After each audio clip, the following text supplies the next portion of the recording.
Hello class, आज हम लोग डिस्कस करने वाले हैं पोटेंशियल डिफरेंस के बारे में। देखिए, पहले सिंपल तरीके से मैं आपको बताता हूँ पोटेंशियल डिफरेंस होता क्या है। देखिए, अगर हमने मान लिया कि हमारे पास दो टर्मिनल हैं, एक हमारे पास टर्मिनल है ए और एक हमारे पास बी। हमने कह दिया ए और बी, ये हमारे पास दो टर्मिनल हैं, ठीक है। तो हमारे पास क्या है, यहाँ पर एक क्यू पॉजिटिव चार्ज रखा हुआ है। क्यू चार्ज है लेकिन वो पॉजिटिव है, और उसको हमें लेकर के जाना है इस टर्मिनल बी तक, ठीक है। तो अगर इस चार्ज को हम यहाँ से बी तक लेकर जा रहे हैं तो कुछ ना कुछ तो बेटा वर्क डन करना पड़ेगा, और जो भी वर्क डन करना पड़ता है, यानी कि मान लीजिए आपको डब्ल्यू वर्क डन करना पड़ा, है ना, तो इसी को बोलते हैं पोटेंशियल डिफरेंस। यानी एक टर्मिनल से दूसरे टर्मिनल तक एक पॉजिटिव चार्ज को कैरी करने में जितना भी वर्क डन करना पड़ता है उसे बोलते हैं उसका पोटेंशियल डिफरेंस। अब समझ में आ गया आपको? अच्छा, तो यहाँ पर यही लिखा हुआ देखिए, the potential difference between two points, ये दो पॉइंट है आपके पास, in an electric circuit carrying some current is the work done to move a unit charge from one point to the other. यही चीज़ तो यहाँ पर बताई मैंने आपको, समझाई है ना। बस यही होता है आपका पोटेंशियल डिफरेंस। पोटेंशियल डिफरेंस का फॉर्मूला होता है work done upon quantity of charge move. यानी कि यहाँ पे हमने कितना चार्ज मूव किया है, यहाँ पे हमने चार्ज मूव किया है Q, और वर्क डन कितना लगा है W। तो यहाँ पर हमारे पास एक फॉर्मूला बन जाता है। देखिए, पोटेंशियल डिफरेंस को भी बेटा हम लोग V से इंडिकेट करते हैं, है ना। यहाँ पर हमारे पास, और ये क्या है, W वर्क डन लगा किसको, Q चार्ज को मूव कराने में। तो यहाँ से हमारा ये बन गया फॉर्मूला, जिससे हमारे बहुत सारे न्यूमेरिकल निकल के आएंगे। अगर बात करते हैं इसकी यूनिट की, अगर इसकी यूनिट की बात करते हैं तो वो यूनिट होती है इसकी वोल्ट।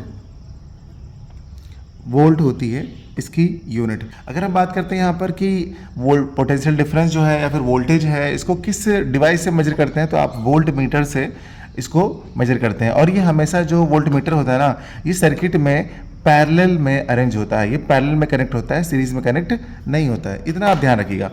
थोड़ी बेसिक सी बात और बताते हैं, चलिए। मान लीजिए कि आपके पास एक कंडक्टर है, ठीक है ना, ये हमने बना दिया यहाँ से कि ये एक अपना कंडक्टर है, यानी कंडक्टिंग वायर है, ओके।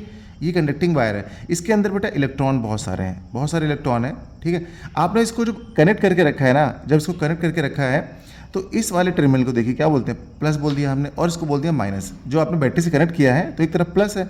अच्छा, चलिए ऐसे बताते हैं, ये देखिए, ये प्लस से जोड़ दिया आपने, ओके, और ये जो हिस्सा है इधर वाला, ये माइनस से जोड़ दिया, ऐसे। अब थोड़ा ज़्यादा समझ में आएगा आपको। तो मैंने इस कंडक्टर को यहाँ पर इस बैटरी से जोड़ दिया है, और यहाँ पर ये पॉजिटिव, ये निगेटिव है, ठीक है। अब अगर यहाँ पर देख रहे हैं आप, यहाँ पर ये पॉजिटिव है तो यहाँ से करंट निकलेगी, पॉजिटिव से हमेशा क्या निकलती है, करंट निकलती है। और जो निगेटिव है ना, यहाँ से हमेशा क्या निकलते हैं, इलेक्ट्रॉन निकलते हैं। अब लेकिन ये अपने आप मूव नहीं करते हैं, इसके लिए हमको यहाँ पर बैटरी से वोल्टेज अप्लाई करना पड़ता है, तभी इनके इलेक्ट्रॉन के बीच में मूवमेंट होगा। अदरवाइज करंट अपने आप चलनी चाहिए। किसी भी वायर में करंट अपने आप फ्लो होती है, नहीं होती है। वो तब फ्लो होती है जब उस पर हम बैटरी कनेक्ट करते हैं, ठीक है ना। और स्विच अगर कोई लगा होता है तो उस स्विच को हम लोग ऑन करते हैं, तब जा करके उसमें करंट फ्लो होती है। ऐसा क्यों होता है? ऐसा इसलिए होता है क्योंकि इसके जो दो टर्मिनल है ना, इनके बीच में एक पोटेंशियल डिफरेंस होता है। अगर ये डिफरेंस ना हो ना तो करंट फ्लो ही नहीं होगी। अगर सब जगह बिल्कुल बराबर हो, इधर भी उतना ही चार्ज हो, इधर भी उतना ही चार्ज हो, तो सेम चार्ज कहाँ मूव ही नहीं करेंगे ना। तो इसलिए यहाँ पर क्या, ये जो बैटरी है जब अपना वोल्टेज अप्लाई करती है तो होता क्या है कि यहाँ से इलेक्ट्रॉन का मूवमेंट होता है, और ये जो इलेक्ट्रॉन आते हैं यहाँ पे आगे वाले इलेक्ट्रॉन को पुश करते रहते हैं, तो यहाँ पे इसको एक फोर्स अप्लाई करते हैं, यहाँ यानी कि यहाँ पर एक इलेक्ट्रॉनिक फोर्स लगता है। तो हम मान लेते हैं कि यहाँ पर ये वाला इलेक्ट्रॉन, किसी एक इलेक्ट्रॉन की बात कर लेते हैं कि इस इलेक्ट्रॉन पे चलिए एक फोर्स लग रहा है, एफ एक फोर्स जो है वो इस इलेक्ट्रॉन पे लग रहा है, ठीक है ना। अगर इस इलेक्ट्रॉन पे एक फोर्स लग रहा है एफ, तो ये मूव करके यहाँ से यहाँ तक पहुँच जाएगा। और अगर ये यहाँ से यहाँ तक पहुँचा तो आप बताइए, पहले यहाँ था, इसकी पोजीशन ये थी, अब इसकी पोजीशन ये, यानी यहाँ पर क्या हो गया, डिस्प्लेसमेंट हो गया, यानी कि ये डी हो गया डिस्प्लेसमेंट। और आपको पता है फोर्स इंटू डिस्प्लेसमेंट क्या होता है बेटा, वर्क डन होता है। तो यहाँ पे हो गया आपका एफ इंटू डी, यानी कि कुछ काम हो रहा है यहाँ पे, वर्क डन हो रहा है यहाँ पे इस इलेक्ट्रॉन पे। तो जब यहाँ पर वर्क डन हुआ आपका यहाँ पे, लेकिन ये इलेक्ट्रॉन होते क्या है, इलेक्ट्रॉनिक चार्ज होते हैं। इसलिए बोला जाता है कि एक चार्ज को एक पॉइंट से दूसरे पॉइंट तक ले जाने में जितना भी वर्क डन करना पड़ता है, उसी को बोलते हैं उसका पोटेंशियल डिफरेंस। आई थिंक अब आपको क्लियर हो गया होगा डीप में।